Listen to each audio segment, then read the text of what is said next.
Hai guys, balik lagi sama Enku di sini. Fancy botak bisa merapat. Karena di video kali ini kita membahas lanjutan cerita One Punch Man.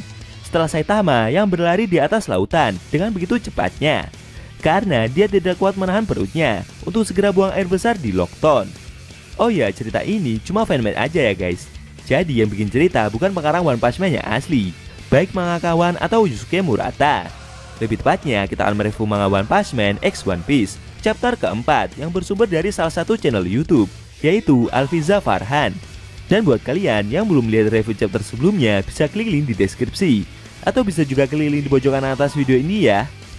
Nah, di cerita manga fanmade chapter keempat ini, Saitama sampai di Lockton, dan akhirnya dia buang air besar.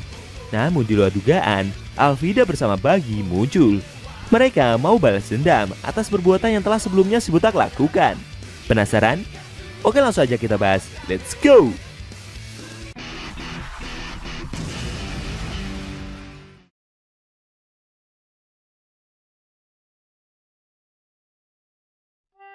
Pada awal scene, kita diperlihatkan Bharati, suatu restoran mengapung yang berada di kawasan Sabas di East Blue.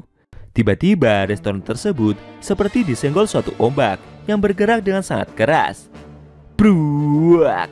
Sontak saja kejadian itu membuat para koki langsung pada ketakutan dan bersiaga di tempat mereka masing-masing. Mereka menduga jika gerakan cepat barusan disebabkan oleh seekor monster laut. Zeff, sang pemilik restoran, terkejut. Tapi dia merasa jika ini bukanlah disebabkan oleh monster laut. Di saat yang bersamaan, terlihat sosok seseorang yang menaiki sebuah perahu dan perlahan juga bergerak mendekati restoran tersebut. Zeff menduga jika kejadian barusan disebabkan oleh orang itu. Patty, salah seorang pegawai restoran, merasa jika dia sampai tidak bisa melihat gerakan barusan yang begitu cepat. Koki yang lain merasa jika gerakan barusan tampak seperti garis putih buram dan terlihat sesuatu yang bersinar pula. Sayangnya gerakan cepat barusan sudah menghilang seperti sebuah sinar laser yang muncul sesaat. Para koki itu penasaran jika memang benar hal tersebut dilakukan oleh seseorang, maka seberapa kuat orang tersebut hingga bisa mengeluarkan kekuatan sebesar itu. Di sana juga ada Sanji guys, yang terdiam dan ikut keluar melihat kejadian tersebut. Zeff merasa jika kejadian barusan bukan tidak mungkin disebabkan oleh salah satu tebasan dari orang yang sedang menuju ke restoran ini. Para koki melihat pria tersebut yang saat ini sedang menaiki perahu dan semakin mendekati restoran. Mereka penasaran benda apa yang ada di belakang punggung pria itu, karena terlihat seperti sebuah pedang saja. Kepala restoran menjelaskan jika pria itu adalah seorang pendekar pedang yang terkenal, bahkan yang terkuat di dunia saat ini, bernama Dracul Mihawk. Itulah sebabnya kenapa Zeff berpikir kalau orang tersebutlah yang melakukannya, karena di lautan ini tidak ada orang lain yang bisa melakukan sesuatu yang begitu menakutkan seperti itu. Mihawk yang mendengar tuduhan itu terdiam sesaat. Lalu dia menjawab jika gelombang itu disebabkan oleh tebasannya, maka hal tersebut adalah salah besar. Dia sendiri sebenarnya tidak tahu bagaimana itu bisa terjadi. Tapi Mihawk seperti melihat seorang pria berjubah yang berlari di atas lautan dengan begitu cepatnya. Dalam hidupnya, dia juga belum pernah melihat sesuatu yang bergerak secepat itu. Mihawk berpikir dan merasa yakin, siapapun pria itu, dia tidak akan diabaikan oleh banyak orang. Lalu scene berpindah ke Lockton, sebuah kota di Polestar Island. Akhirnya Saitama sampai di kota itu dan berhasil buang air besar pula. Sambil menghela nafas, si botak merasa lega karena dia butuh beberapa usaha kecil untuk bisa sampai menemukan sebuah pulau. Tapi anehnya, setelah berjalan menyusuri jalanan kota, Saitama tidak menemukan monster sama sekali. Malah justru kondisi kota terlihat aman-aman saja. Di pusat kota, tepatnya di platform eksekusi, ada seorang polisi yang tiba-tiba dihajar oleh seorang bajak laut perempuan. Setelah berhasil menumbangkan pihak keamanan tersebut, bajak laut itu berkata jika kedatangannya ke sini hanya ingin mengumpulkan pasukan saja. Ternyata dia adalah Alvida guys, yang beberapa chapter lalu dikalahkan oleh Saitama. Penampilannya bisa berubah dan menjadi langsing seperti itu karena dia telah memakan buah sube-sube nomi. Efeknya membuat kecantikannya begitu terpancar dan membuat banyak orang menjadi jatuh cinta setelah melihatnya. Tidak peduli itu laki-laki maupun perempuan. Lalu wanita tersebut melihat tangga eksekusi. Alvida berpikir, mungkin jika dia memanjat ke atas dan berteriak keras, akan membuat banyak orang di pusat kota ini memperhatikannya. Tidak lama kemudian, Saitama menghampiri wanita bajak laut itu dan bertanya, kenapa dia menyerang seorang polisi. Alvida tidak menyangka jika dirinya bakal bertemu lagi dengan pria botak itu di kota ini. Dia bertanya, apakah si botak sudah melihat poster buronannya yang baru? Dan apakah dia ingin bergabung dengannya? Tentu saja, Saitama menolak ajakan tersebut. Dia juga bertanya, siapa wanita itu sebenarnya? Menurut si botak, wanita bajak laut tersebut berbicara seolah-olah mereka pernah bertemu sebelumnya. Sambil tersenyum dan memegang wajahnya, Alvida tidak menyangka kalau pria botak itu tidak mengenalinya. Dia mengaku kalau pukulan yang Saitama lancarkan di wajahnya sebelumnya benar-benar begitu kuat.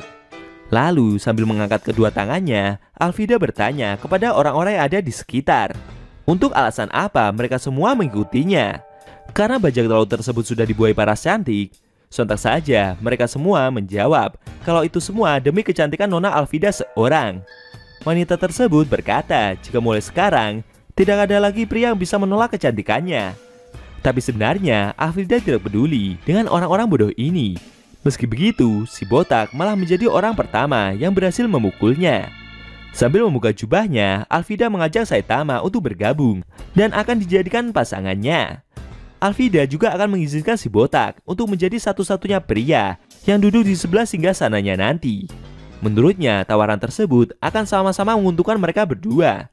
Semua orang akan bergabung dengan bajak laut Alvida, dan mereka akan menjadi bawahan yang selalu jatuh cinta, serta melayani mereka berdua sepenuh hati.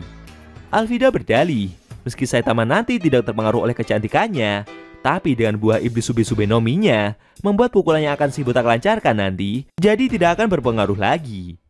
Benarkah demikian? Konyolnya dalam benak Saitama, dia masih merasa tidak pernah bertemu dengan wanita itu. Si botak bahkan berpikir jika wanita ini sedang memfitnahnya di depan banyak orang. Alvida memberitahu jika Saitama menolak tawarannya itu, dia sebenarnya sudah membawa bajak laut yang lain.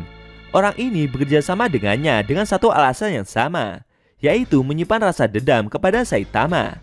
Ternyata itu adalah Bagi bersama pasukannya. Sambil tersenyum dengan mengenakan jubah yang tertutup itu, Bagi berkata jika si botak ini adalah orang yang meledakannya beberapa hari yang lalu.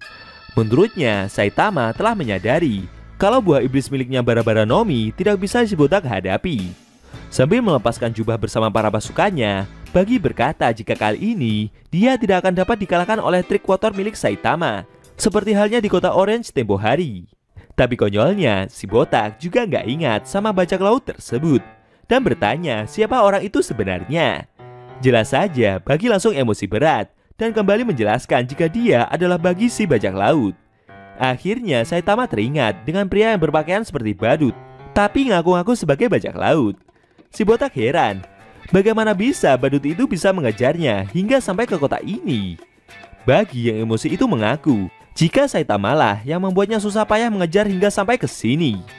Bagi yang muak dengan wajah datar dari Saitama itu berkata jika kali ini dia akan mengeksekusi si botak di depan umum di kota yang sama di mana Goldie Roger dieksekusi.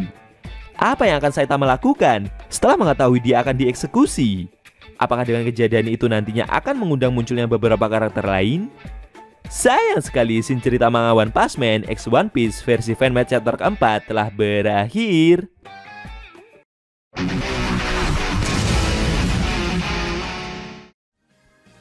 Nah, itu tadi review cerita manga One Punch Man X One Piece versi fanmade chapter keempat yang edisinya memperlihatkan Bagi yang emosi berat dan akan membalaskan dendamnya dengan mengeksekusi Saitama di depan umum. Bagaimana menurut kamu? Jangan lupa tinggalkan komentar kalian ya. Kalau mau nonton review chapter sebelum atau selanjutnya, bisa klik link di deskripsi. Linknya udah Mimin taruh di sana kok. Buat kalian yang punya Instagram atau TikTok, jangan lupa follow sama Mimin juga ya guys. Oke? Tekan like kalau suka sama video ini dan dislike kalau nggak suka.